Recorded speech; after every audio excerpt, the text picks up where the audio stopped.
Hello मेरे student, कैसे हो आप लोग। आई होप आप लोग बहुत अच्छे होंगे और आपकी 2027 की तैयारी भी बहुत अच्छे से चल रही होगी। तो कल की वीडियो में हम लोगों ने श्वसन के बारे में, जो बेसिक टर्म्स होते हैं श्वसन के इंट्रोडक्शन के बारे में, श्वसन कितने प्रकार का होता है, किस वाले श्वसन में ज्यादा ऊर्जा मुक्त होती है, ये सारी चीजें हम लोगों ने डिटेल में पढ़ाई कर ली थी। और कल ये बताया था कि कल का जो लेक्चर स्टार्ट होने वाला है वो होगा पौधों में श्वसन। पौधे में श्वसन कैसे होता है, और यहीं से स्टार्टिंग था। तो चलिए आज का वीडियो यहीं से शुरू करते हैं। और इस जो टॉपिक का नाम है वो है पौधों में श्वसन। थोड़ा एलो एलो ले लेते हैं हम लोग। पौधों में श्वसन, रेस्पिरेशन इन प्लांट्स। क्लास 11 में ये पूरा का पूरा एक चैप्टर है, लेकिन आपके 10th में उतना बड़ा चैप्टर नहीं है। इसी श्वसन के अंदर थोड़ा सा इसका इंट्रोडक्शन दिया हुआ है, ठीक है, कि पौधे कैसे सांस लेते हैं। अब देखो होता क्या है, पौधों में श्वसन गैसों का आदान प्रदान शरीर की सतह द्वारा विसरण क्रिया द्वारा होता है। प्रक्रिया का नाम याद रखना, विसरण। विसरण द्वारा इसलिए क्योंकि ये बहुत डिफिकल्ट टर्म है समझाना कि विसरण द्वारा क्यों होता है पौधों में, क्योंकि पौधों में गैसों को उतना दूर नहीं जाना होता है, बहुत कम दूर जाना होता है। तो विसरण प्रक्रिया द्वारा किस में होता है? पौधों में होता है। इसके लिए ऑक्सीजन युक्त वायु वायुमंडल से पत्तियों के रंध्रों, पुराने वृक्षों के तनों की कड़ी त्वचा पर स्थित वात रंध्रों एवं अंतर कुश के स्थानों के द्वारा पौधे में प्रवेश करती है। ये चीज इंपॉर्टेंट है समझना कि कहां कहां से पौधों में क्या होती है, गैसें प्रवेश करती है। ऑक्सीजन कहां कहां से प्रवेश करती है? सबसे पहले पत्तियों के रंध्रों। पत्तियों में छोटे छोटे रंध्र होते हैं ना, जिनको स्टोमाटा कहा जाता है। तो उन्हीं स्टोमाटा के थ्रू क्या होती है, ऑक्सीजन पौधों के अंदर जाती है। दूसरा क्या स्थान हो सकता है? कड़ी त्वचा। कड़ी त्वचा माने जो डेड स्किन होती है पौधों में, क्या होती है, बहुत एकदम जो होते हैं ना स्किन, पौधे का जो स्किन होता है देखे होंगे, एकदम कड़ा हो जाता है बाहर वाला, उसमें वात्र रंध्र स्थित होते हैं। वात्र रंध्र उनसे भी प्रवेश करती है, और साथ में अंतर कोशिकीय स्थानों द्वारा क्या होती है, वायु में प्रवेश करती है। तो पौधों में श्वसन किस क्रिया द्वारा होता है? विसरण द्वारा। और कहां कहां से होता है? तो पत्तियों के रंध्रों द्वारा, तनों के वात्र रंध्रों द्वारा और अंतरकोशिकीय स्थानों द्वारा, तीनों द्वारा होती है। चीजें क्लियर हुई? आगे बढ़ते हैं। देखो, पौधों में श्वसन की क्रिया जंतुओं में श्वसन की क्रिया से निम्नलिखित प्रकार से क्या होती है, भिन्न होती है। मतलब पौधों की जो श्वसन करने की क्रिया है और जो इंसानों के मतलब जंतुओं के जो शोषण करने की क्रिया है, ये दोनों अलग अलग होती है। बहुत सारा अंतर होता है इनमें। क्या अंतर होता है ये बताते हैं। सबसे पहला जो अंतर है वो क्या है, पौधों के प्रत्येक भाग अर्थात जड़, तना तथा पत्तियों में अलग अलग शोषण होता है। पौधे के हर एक भाग से शोषण होता है, पत्तियों से, जड़ से, तनों से, या फिर जल मतलब जो जमीन के नीचे जड़ है उससे भी। लेकिन इंसानों में ऐसा नहीं है। इंसानों में चाहे और जानवरों में एक फिक्स रास्ता होता है जहां से क्या होती है, गैसों का आदान प्रदान होता है। जैसे हमारे यहाँ मनुष्यों में क्या है, नाक से हम लोग बस सांस ले सकते हैं और मुंह से भी, ठीक है, और कहीं से सांस हम लोग नहीं ले सकते हैं, ठीक है ना। हाँ, छोड़ सकते जरूर है लेकिन लेते नहीं है। पहला रीजन, पहला अंतर क्या है? पहला अंतर है कि पौधों में श्वसन जो है कई जगह से होता है, लेकिन इंसानों में चाहे जंतुओं में ऐसा नहीं हो सकता। दूसरा क्या है, जंतुओं की तरह पौधों में श्वसन गैसों का परिवहन नहीं होता है। देखो जंतुओं में क्या होता है, जब सांस लेते हैं हम लोग, ऑक्सीजन अंदर आता है तो ऑक्सीजन बॉडी में एक जगह से दूसरी जगह ट्रांसफर होता है, क्योंकि पूरे बॉडी में ऑक्सीजन की जरूरत होती है। लेकिन पौधों में ऐसा ट्रांसफर वगैरह कुछ नहीं होता है। हमारे बॉडी में ब्लड है जो ऑक्सीजन को एक जगह से दूसरी जगह ट्रांसपोर्ट करता है, लेकिन पौधों में ऐसा कुछ भी नहीं है जो ट्रांसपोर्ट करने के लायक हो, ठीक है। दूसरा चीजें क्लियर हुई, पौधों में गैसों का परिवहन नहीं होता है लेकिन जंतुओं में होता है। तीसरा, पौधों में जंतुओं की अपेक्षा श्वसन गति धीमी होती है। इंसान चाहे जंतु जल्दी जल्दी सांस लेते हैं, लेकिन पौधे क्या होते हैं, स्लोली ब्रीदिंग करते हैं। ये तीसरा नंबर रीजन है। ये तीनों पॉइंट ध्यान में रखिएगा। पहला पॉइंट क्या है कि पौधे के प्रत्येक भाग से श्वसन होता है, लेकिन इंसानों जंतुओं में ऐसा नहीं है। दूसरा क्या है, पौधों में गैसों का परिवहन नहीं होता है लेकिन जंतुओं में होता है। और पौधों का जो शोषण है वो जंतुओं के शोषण से क्या होता है, स्लो होता है, धीरे होता है। तीनों चीजें क्लियर है। तो यही है पौधों में शोषण। बस इतना ही पढ़ना है 10th में आप लोग को, इससे ज्यादा नहीं पढ़ना है, समझ गए। अब आते हैं जंतुओं में शोषण, जो इस चैप्टर का मेन टॉपिक है। हम लोग को क्या पढ़ना है, जंतुओं में श्वसन। मतलब अब जंतु जो होते हैं कैसे सांस लेते हैं, जंतु मतलब उसमें हम भी आते हैं। चलिए अब जंतुओं के बारे में पढ़ते हैं एक एक करके।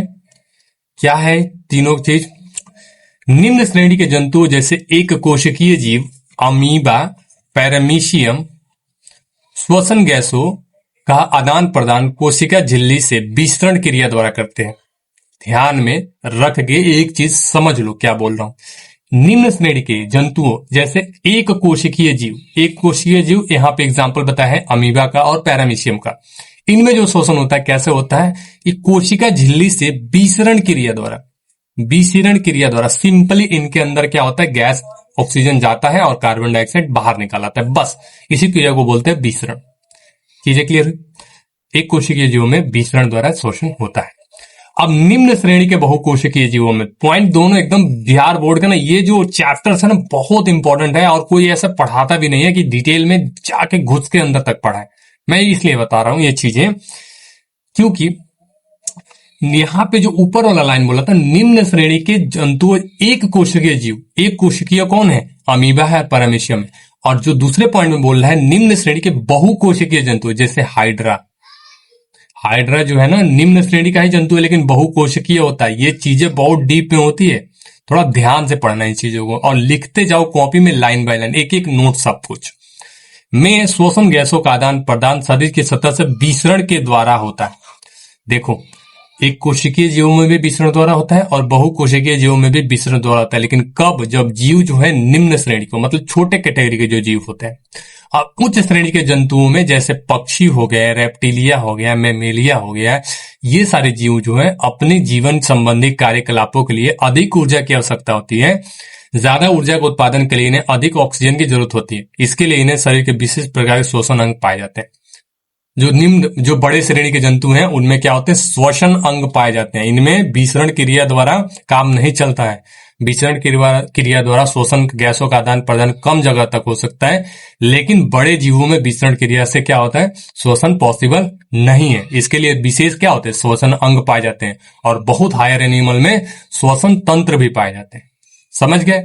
चलिए, अब जंतुओं में जितने भी जंतु उनमें 3 तरह के श्वसन तंत्र पाए जाते हैं, श्वसन अंग। सबसे पहला जो होता है श्वास नली, इसको इंग्लिश में बोला जाता है ट्रैकिया। याद रखिएगा नाम भी और इंग्लिश भी इसका, श्वास नली और ट्रैकिया। दूसरा क्या है, गिल्स, और इसका नाम भी होता है गिल्स। तीसरा क्या है, फेफड़े, और इंग्लिश में इसको कहा जाता है लंग्स। जंतुओं में पूरे 3 तरह के ये शोषण हो सकता है। श्वास नली से हो सकता है, गिल्स से हो सकता है, या फिर फेफड़े से होता है। अब एक चीज से और होता है, स्किन से। कुछ जीवों में जो होता है ना, त्वचा से, ये जो स्किन दिख रहा है ना, इससे भी सांस लेते हैं कुछ जीव। लेकिन वहां पे अभी इतना डिटेल में मत जाओ, बस इतना ही समझो अभी, श्वास नली, गिल्स और फेफड़े। ठीक। अब श्वास नली यानी ट्राइकिया द्वारा किन में होता है, तो ट्राइकिया द्वारा शोषण कीटों में होता है। किसमें होता है, कीट पतंगों में, जैसे टिड्डा हो गया, तिलचट्टा हो गया, ये सब जीवों में क्या होता है कि ट्राइकिया द्वारा शोषण होता है। मतलब इनमें क्या होता है, ट्राइकियल सिस्टम ऑफ रेस्पिरेशन पाया जाता है। समझ गए? श्वास नली यानी ट्राइकिया द्वारा किसमें शोषण होता है, तो कीट पतंगों में होता है। जैसे कीटों में टिड्डा हो गया, तिलचट्टा हो गया, और भी कीड़े मकोड़े जो भी होते हैं वो। पहला कंप्लीट। गिल्स द्वारा शोषण किसमें होता है, गिल्स क्या है, एक स्पेशल श्वसन अंग है जो पानी में काम करता है। गिल्स को है स्पेशल, एक विशेष प्रकार का श्वसन अंग है जो जल में घुलित ऑक्सीजन का उपयोग श्वसन के लिए करते हैं। जल में क्या है, हमको पता है ना, जल में घुलित ऑक्सीजन भी होता है। जल में ऑक्सीजन अच्छी तरीके से घुल सकता है। तो जल में जो ऑक्सीजन घुला होता है ना, उसको छानने काम जो आता है उसको बोलते हैं गिल्स। और ये किस में पाया जाता है, मछलियों में क्या होता है, गिल्स पाया जाता है। प्रत्येक मछली में 2 गिल्स समूह पाए जाते हैं। कितने पाए जाते हैं, 2 गिल्स समूह क्या होते हैं, पाए जाते हैं। गिल्स एक चपटी थैली में स्थित होता है जिसे गिल कोष्ठ कहा जाता है।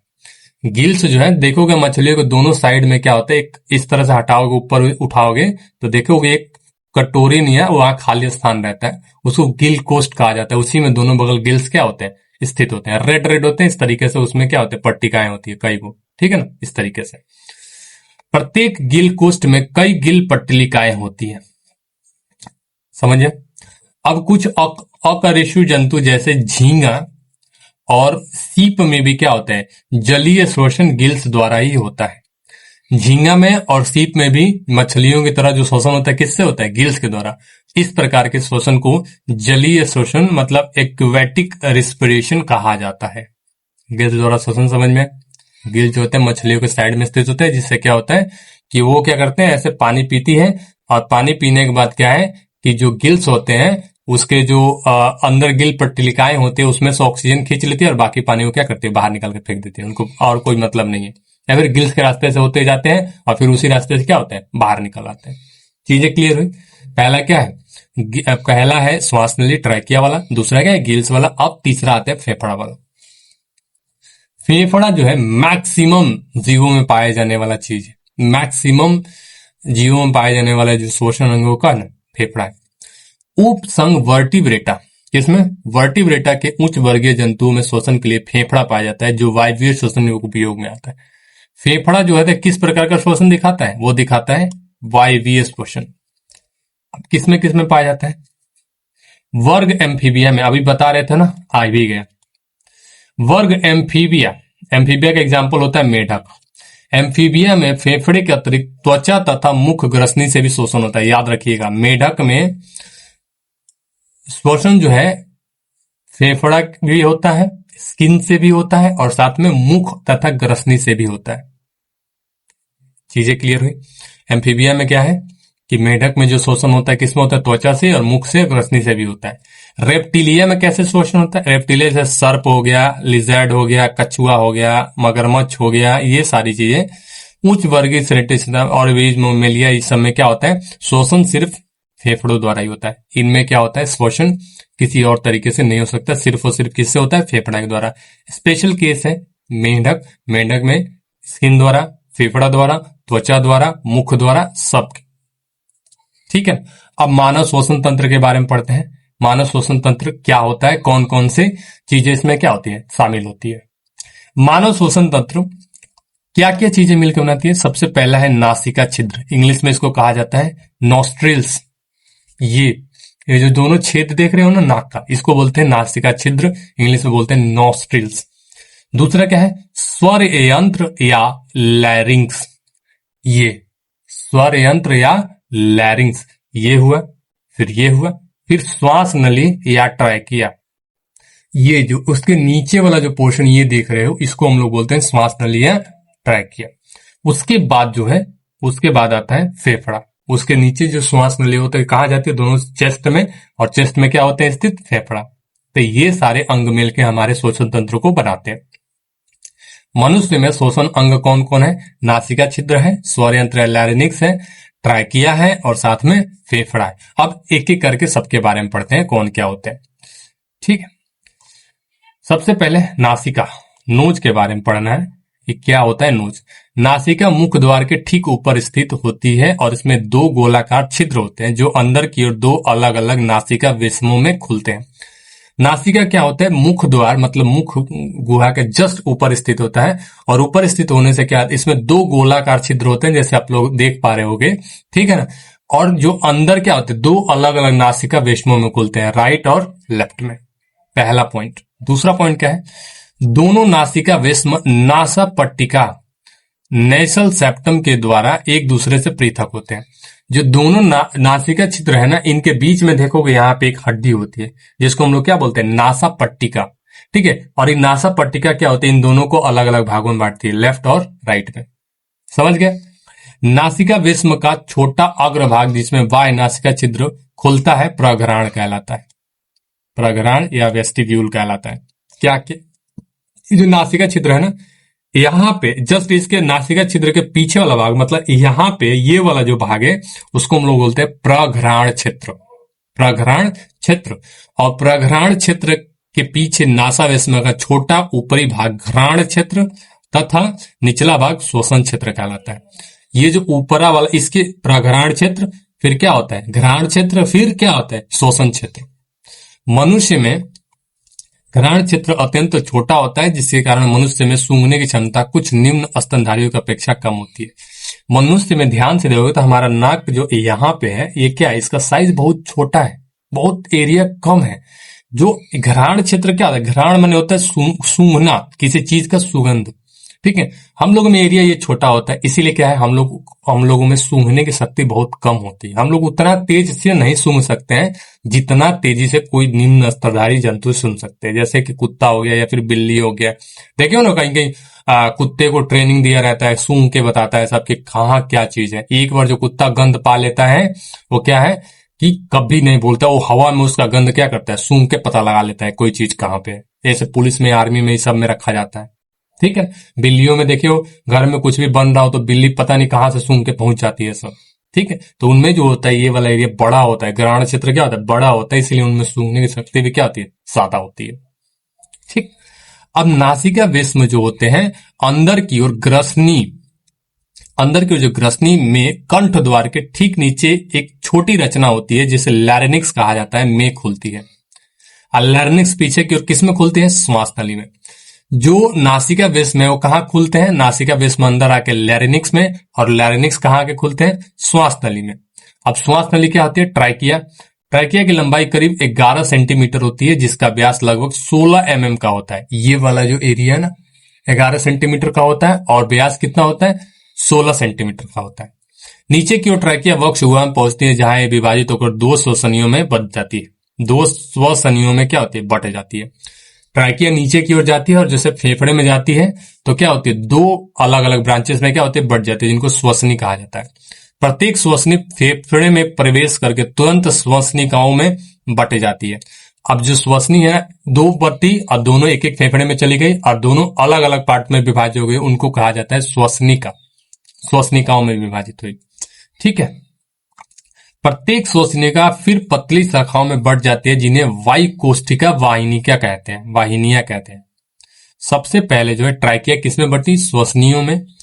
ठीक है, और श्वसनी किसमें बढ़ती, श्वसनिकाओं में, और श्वसनिकाओं किसमें बढ़ती, वायुकोष्ठिकीय वाहिनियाओं में। प्रत्येक मनुष्य के दोनों फेफड़ों में ऐसे करीब 3 गुणे 10 के पावर 8 वायुकोष्ठ पाए जाते हैं।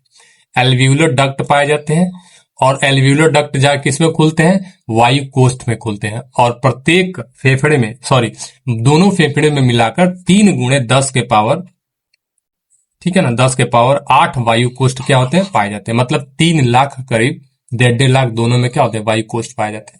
अब कल से स्टार्टिंग करेंगे फेफड़े का स्ट्रक्चर, कि फेफड़ा कैसा होता है, क्या चीजें होती है इसमें, तरह तरह की चीजें, ठीक है, और कैसे इंसानों में श्वसन होता है। तो आज के वीडियो में इतना ही। अगर आपको वीडियो ये अच्छा लगा हो तो वीडियो को प्लीज लाइक कीजिए और चैनल पे अगर नए हो तो सब्सक्राइब भी कीजिए। मिलते हैं नेक्स्ट वीडियो में, तब तक के लिए गुड लक।